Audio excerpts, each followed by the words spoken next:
Hi there! So if you've been following this channel, you know that I put out a video on treating hooded eyes without surgical procedures. Well, I like to cover my bases, so today I'm going to tell you everything you need to know about surgery as well.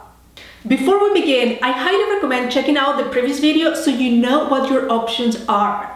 If you still feel like surgery is the best route for you, you can come back to this video. Quick disclaimer, there is nothing wrong with hooded eyes. If they are not, affecting your vision or the way of life, your way of life, you can leave them as they are. Hi, I'm Elaine Mertens from Beauty by Code, and I am here to help you find the code behind your skin. So welcome to my channel. Okay, so there are many ways to treat your hooded eyes, but by far the most, I would say, the quickest and most effective way is through surgery. The treatment is called blepharoplasty.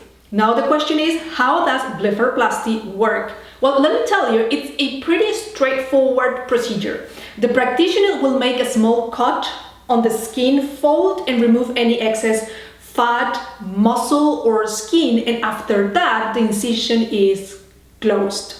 Easy, right?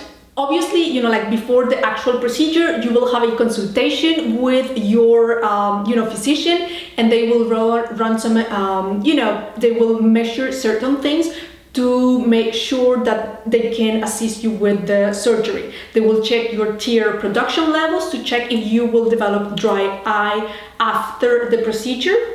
After that, they will test your, there will be like an eye test to check your vision, including your peripheral vision. And they will take pictures, of course, of your eyes to help the practitioner plan out their surgery and tailor the process and the aftercare to your specific needs.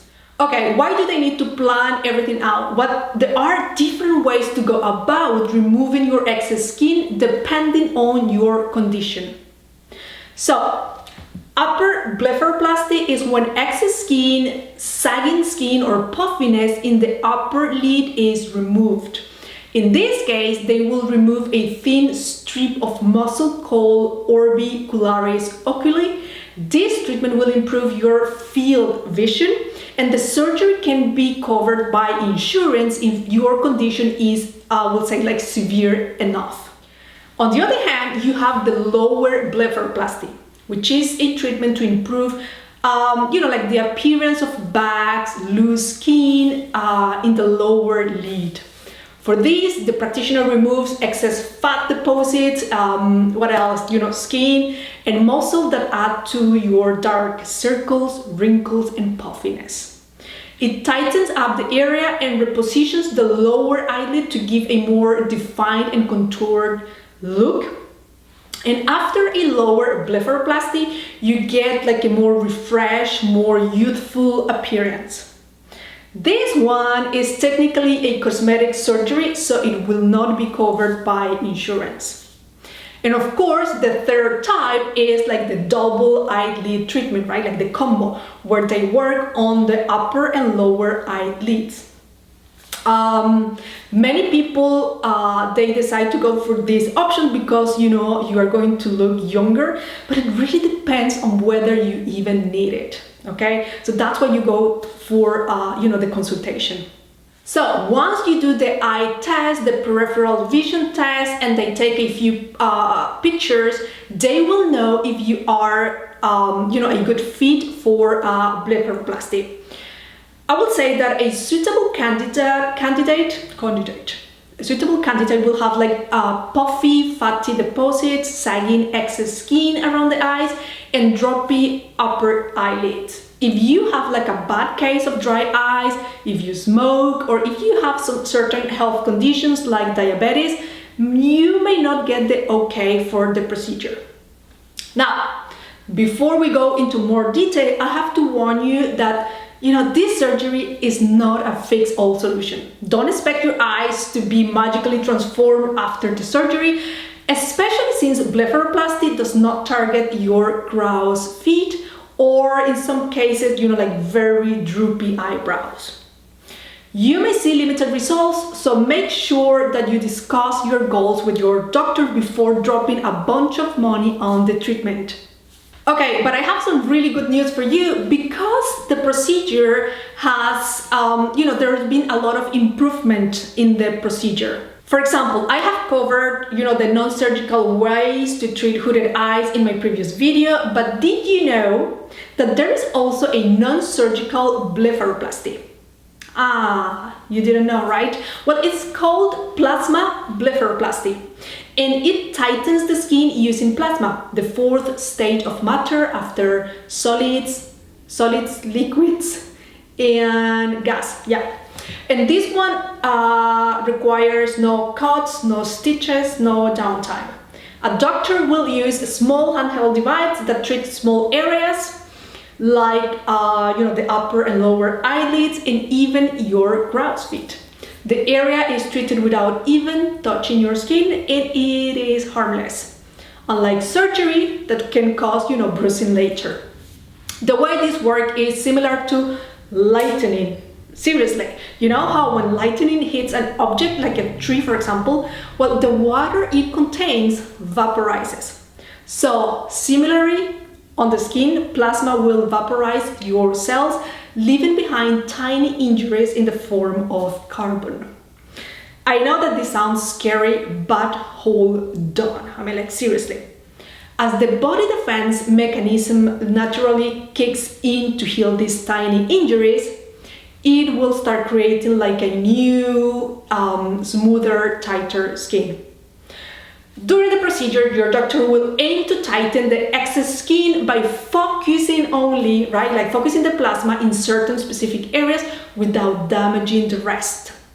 So it will not take a long time for you to heal, which is great. Okay, now before you get too excited, right? This solution, I have to tell you, is not for people with severe cases.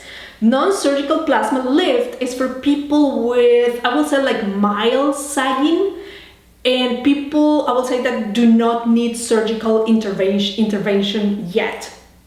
Now, did you know that there are also two other innovations in blepharoplasty? They are surgical and they provide like amazing results. One is the plasma blade, which uses pulsed radiofrequency energy with an insulated blade to help with incisions and dissection. Because it's so precise, you have minimal bruising. And the other option is fractionated CO2 laser resurfacing, and this is actually performed at the same time as the blepharoplasty, and it's also like an aid to improve your skin. Here it's very easy, like laser energy is applied to the area and will help with the appearance of future wrinkles. Easy. Lots of options for you. When it comes to the recovery, well, whichever way you go, there are some steps that you have to take after the procedure to care for your eyes and, to prolong the results. You want to do that. Okay, so after surgery, your eyes, of course, will feel like a bit, like tight and sore. They may also feel like watery and sticky and sensitive, and the eyelid may feel a bit itchy. You, of course, will be given medication, to deal with the pain and discomfort, but there are other things that you can do to help the healing process. First, basic, just keep it clean, right? Like it's obvious. Don't rub it, and always use like a gentle cleanser on your face, right? Like you shouldn't put it over your eyes, but in case it goes close to the area, you want to be, something clean and safe. What else? Well, your doctor will remove the stitches, I will say like in 5 to 10 days, and you may experience some swelling and bruising for 2 to 3 weeks after. In the weeks that follow, your eyes, I promise you, will look better. But, it's a bit slow process. What else? Yeah, you definitely want to avoid eye makeup for the first 10 days, and if you have to go out, well, you need some sunglasses, okay? Most people feel okay returning to work, I will say after 2 weeks, but just know that the bruising will remain even then. During the few days, when you're at home, it's a good idea to minimize your screen time, don't overwork your eyes. After the upper blepharoplasty, you might feel like your eyelids don't lower as much as when you look down, or that they do not close fully when you are sleeping. And this comes with a feeling of tightness.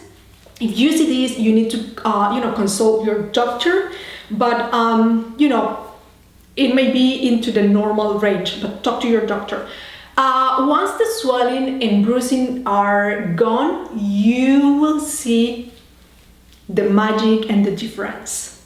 Listen, if you're planning to go for a blepharoplasty, well, let me tell you, it can be pricey. The average is around, I think, like $4,000 for the treatment, and that's not including the price of medical tests, all the testing they do, the local anesthesia, the prescription medication, and the aftercare. Okay, so on the plus side, the results last for 5 to 7 years on the upper, and the lower blepharoplasties basically last like very, very long time. I don't know if I can say like a lifetime, but for a long time.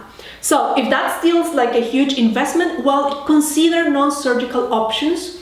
Again, I have a video for you, and you know what? Just go and talk to your doctor if you are considering, and you will know the price, the options, and even if you are or not a good candidate for the procedure. There is a link in the description box. Go click the link and take the quiz. And listen, thank you for being here with me today. I appreciate you very much. Talk to you soon. Bye for now.